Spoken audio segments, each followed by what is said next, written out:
اعوذ باللہ من الشیطان الرجیم، بسم اللہ الرحمن الرحیم۔ مسلم شریف جلد اول دوم حدیث نمبر 510۔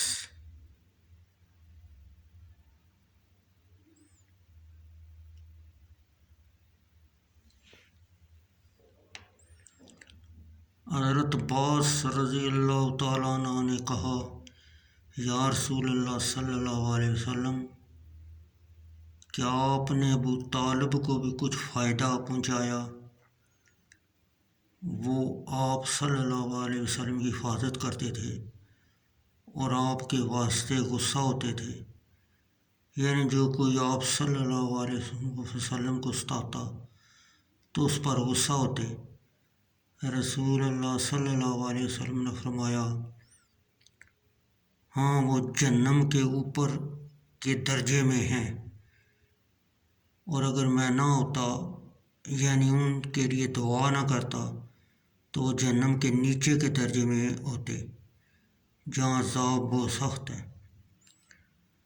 مسلم شریف جلد اول دوم حدیث نمبر 511۔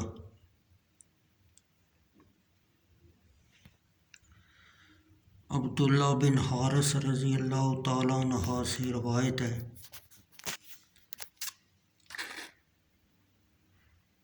میں نے سنا عباس رضی اللہ تعالیٰ عنہ سے، وہ کہتے تھے، میں نے کہا، یا رسول اللہ صلی اللہ علیہ وسلم، ابو طالب آپ صلی اللہ علیہ وسلم کو بچاؤ کرتے تھے اور آپ صلی اللہ علیہ وسلم کی مدد کرتے تھے اور آپ صلی اللہ علیہ وسلم کے لیے لوگوں پر غصہ کرتے تھے، تو ان کو کچھ فائدہ ہوا ان باتوں سے؟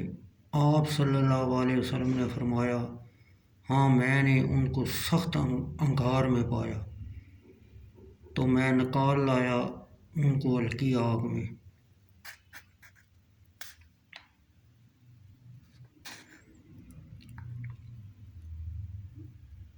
مسلم شریف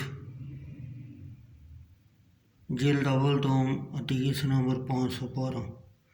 سفیان سے سند کے ساتھ نبی کریم صلی اللہ علیہ وسلم سے ابو وانا کی حدیث کی مثل مروی ہے۔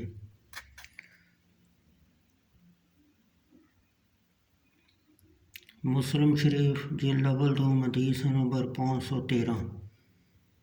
ابو سعید خدری رضی اللہ تعالیٰ عنہ سے روایت ہے کہ رسول اللہ صلی اللہ علیہ وسلم کے پاس آپ صلی اللہ علیہ وسلم کے چچا ابو طالب کا ذکر ہوا۔